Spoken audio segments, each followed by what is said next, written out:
This is not a vacation. If you think you are coming to work abroad and you're going to have a 1 year long vacation, you are wrong. Stay at home. You're wrong. Where did these niggas be at when they say they doing all this and all that? Tired of beefing you bums, you can't even pay me enough to react.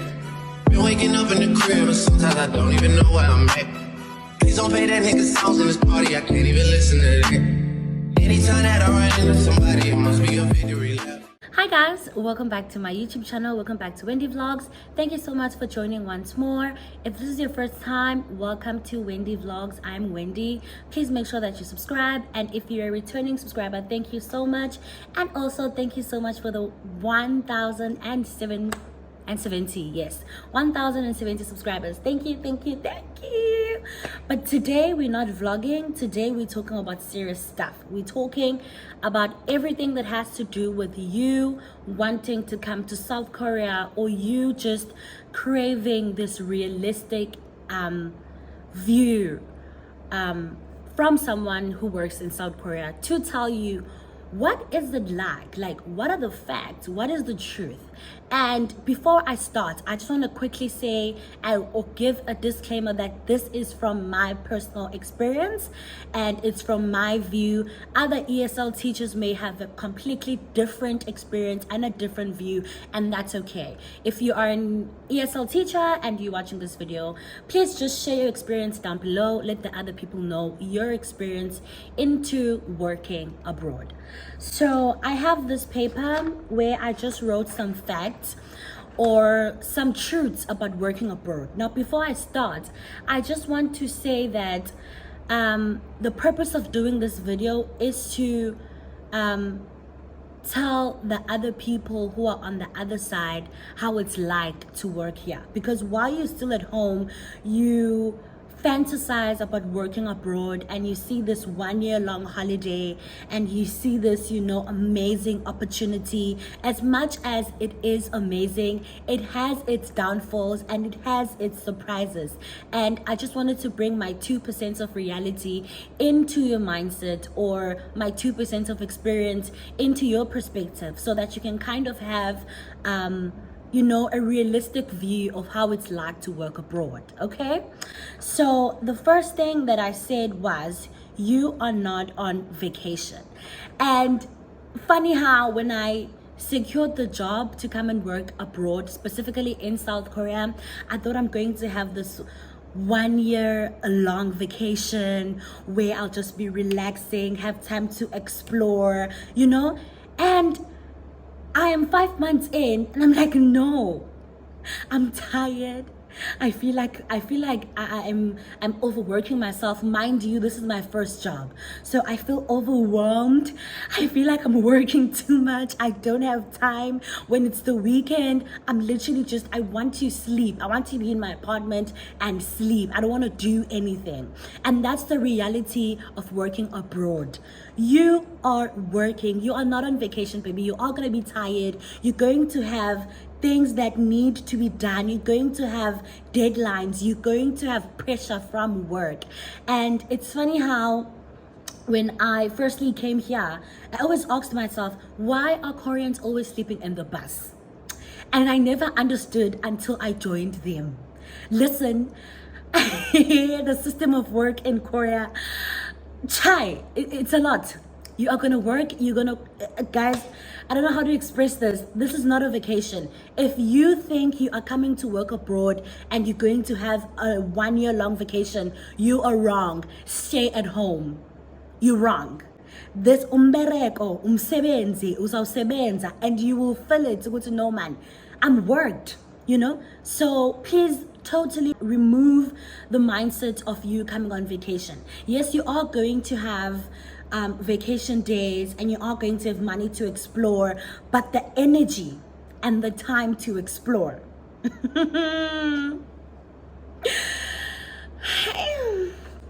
My second point is, you will feel lost in meetings, even in classroom when your co-teacher is explaining in Korean, or even in the bus. Anyway, you will feel lost because you have a barrier, which is a language barrier between the people that live here and you. most likely everyone who comes to teach abroad don't know Korean, or they don't know China or any language that is spoken in that country. You will feel lost. I don't know how many times I've attended meetings, I've attended school sports, I've attended lunch with my co-teachers, dinners with my co-teachers, and I don't understand a single thing. And you know, sometimes it makes you feel more like a foreigner. You actually, at that moment, you actually feel like, damn, I'm a foreigner. And I know when you're coming here, they tell you that you don't need to learn the language because you're an English teacher, you just have to teach English. Baby, you will soon realize that you need to know the basics to just get around. You need to know the basics, guys. Otherwise, like, even when you know the basics, you still feel lost. But the basics just make you feel like at least you are trying. You are gonna feel lost. In many occasions, you're going to feel lost, and that's okay. You just need to mentally prepare yourself and mentally accept that as much as you are an English native teacher, you are going to need to step into learning Korean or learning the language of that country in order to survive.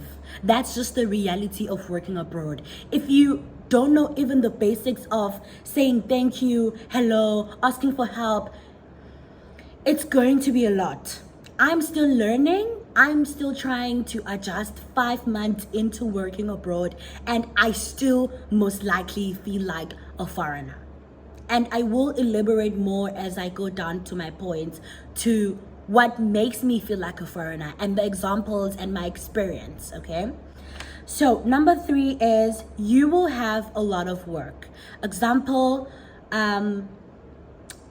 unpaid after school classes and summer camps. When I say unpaid after school classes, I mean after school classes that are within your working hours, but you will most likely feel like it's an extra job. I swear to you, you will most likely feel like it's just extra work. For me personally, my after school classes are paid because I work throughout my working hours. I think we have like 21 working hours per week.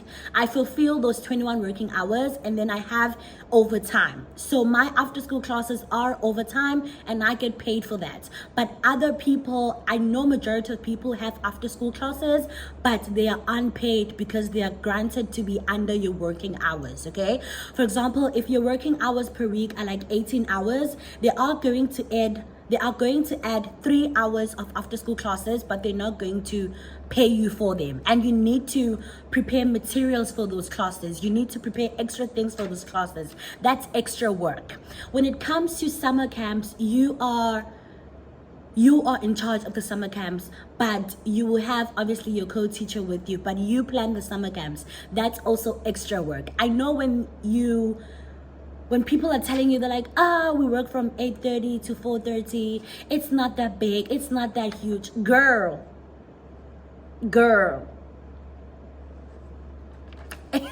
You're gonna have a lot of work. This is work, guys. Umbereko lo. As much as, yes, when you compare it to South Africa, it's small work, but you're still working. You still need to prepare things. You still need to be an educator and educate children. So, buneng.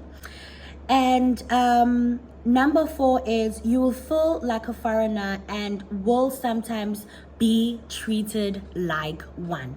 So just to elaborate on this point, number 1, when you are exploring places, some places don't allow foreigners. For example, like some clubs, if you're a club person, they don't allow foreigners, okay? Some places refuse or they get lazy into helping foreigners because they doubt their English capabilities, or they just simply don't want to help you because they don't have the energy of using Papago, the translating app. And I will give you one experience that I had that actually made me realize that I'm a foreigner. So I needed some certificate for text application, for free text application, and I went to a community center, and I got in the community center and I used the translation app because that's like, you know, like I know that their English is not that well, so let me just get straight to the point. I used the translation app, and that lady was like, okay. She went at like was it like a back room? You know when someone goes like behind the office. She went behind the office for like a good 1 minute. She comes back. She's like, no, we can't help you. Please come back tomorrow or next week. I was like, why can't you help me? They failed to explain why they can't help me. I had to conclude that they can't help me because I'm a foreigner.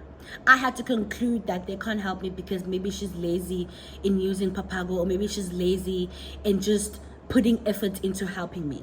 And that really broke me down. I remember I went back to the center where I was trying to apply for the tax-free exemption, and I met these two girls and I cried. I cried because I felt like I'm a foreigner and now I'm meeting these two girls who are black, and I melted down and I cried, and they were there for me. They told me, they tried to like make me feel better on some, no, maybe there was an issue that they couldn't really try and explain to you because they don't know English. But it's just the simple thing of trying to use Papago, guys. Try to use, like, you could have literally used Papago to tell me that, you know what, the system is off, or we can't help you today. But you made me conclude and you make me overthink that you don't want to help me because I'm a foreigner. You are going to have instances where you feel like a completely foreigner, and that's okay. I mean, you signed the contract to work in another country. You also need to expand your mindset to the point that you took yourself out of your country to go and work in another country. So not everyone will accommodate you. Not everyone will want you around. Not everyone will look at you and stare and smile. You know, some people will just be like, you're a foreigner. And that will be your reality in most cases, okay? And then the next one is, you need to expect to feel alone and miss home. I think this is a known factor that you are going to be homesick. But the homesickness wave hits you out of nowhere, because when you get here, you are like, you're in your honeymoon phase. You are happy. I'm working abroad. I'm buying a my iPhone. I have an apartment. I'm creating a new community for me. I have money. And then that wave just comes in and everything will completely stop. And I think you need to mentally prepare yourself for that. And I don't know. I don't know. I can't pinpoint what helps me with homesickness. I think I tend to lean more towards my friends when I feel home. I tend to try and do things that are going to distract me, or I call home often, because that wave just comes unexpectedly, and you are going to feel it most times, and that's okay. You just need to work through it, okay?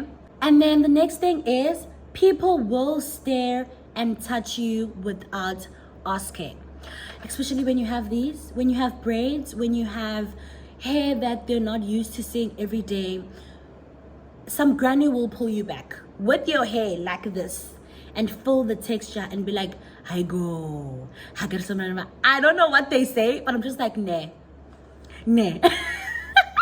You get used to it. At first, just like, why are you touching me? Like, why are you staring? Like, do I have something on my face? But as time goes, you will get used to it, and you will soften. Like, man, you will get used to it. When someone is touching your hair, you just need to smile and, you know, pull it back if you don't want, or just walk away.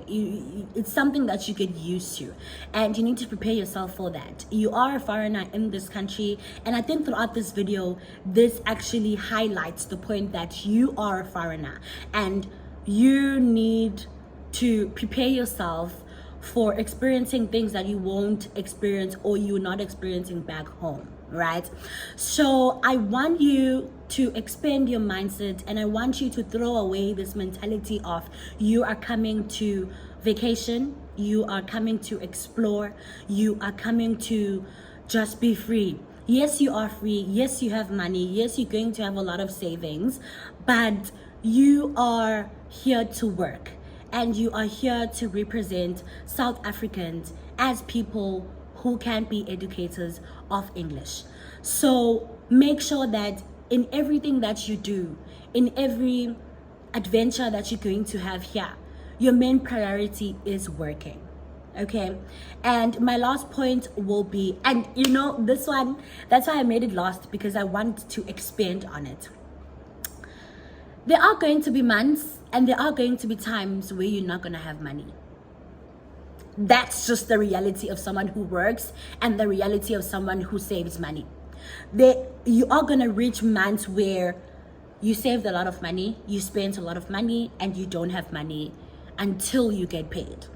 Guys, yes, you earn 30,000. Yes, you're saving 15,000. But after all the expenses and all the luxury things, okay, not luxury, the basic things that you bought for yourself, there are going to be months where your finances are not going to be proper, which is why you need to have a savings for rainy days, because you are not earning millions. Yes, you're earning millions in ones, but you're not earning millions in rands. And if you are a financially poor person, like in terms of managing your money, you're going to feel like usebenzela mahala. You're going to feel like you're working for nothing. Because I have experienced spending money and then waking up and finding out that I don't have money. And then I wait for payday. And I know a lot of people, when they're coming this side, they think, I'll never run out of money. I will never not want something and not be able to buy it. You're still on earth. You're still working. Just like how you get paid in South Africa and you spend your money and you have months where finances are going down, you are going to have plenty of months here also where your finances are going down. Unless you are a very disciplined person. I know people who are very disciplined in terms of, they know that, okay, I'm saving 10,000, I'm spending 10,000, the 8,000, it's there, like it's just there, like it's just securing me throughout the month. And big ups to you. But if this is your first job and this is your first time you earning big money, you're going to have months where you need to kind of find out what's your tune, how can you save money, where are you going wrong. And I think I'm in that era where I'm just spending money, but I'm just like, Wendy, how come are you broke? Like, how come are you broke? But then I can pinpoint things that where I spent the money, but it was a trigger, not a trigger. It was a shock that I thought me coming to work abroad, I wasn't going to ever say I don't have money. I've said that plenty. I've said that plenty of times that, listen, I don't have money. I don't have money. And you know what? It's okay. Anyways, that brings me to the conclusion of this video. Thank you so much for reaching this far. I really hope that this gave you a realistic view of how it's like to work abroad, and I really hope that you mentally prepare yourself for all the challenges that you are going to face, because you are going to face challenges, but I mean, you need to just work around them and always remember why you are here, and always remember that you are either here to save money, to build back home, to build a financial high up status for yourself. You can do that. There are a lot of benefits for working in South Korea or in any country that is in Asia, but there are also many disadvantages. Cons and pros, they're always there. So I hope this kind of gave you, a realistic check. But all in all, please come work this side. You will be earning a lot of money and you will have a life that most probably you will enjoy, So thank you so much for reaching this far. Please make sure that you like this video and you subscribe, and I will see you on my next vlog. Bye.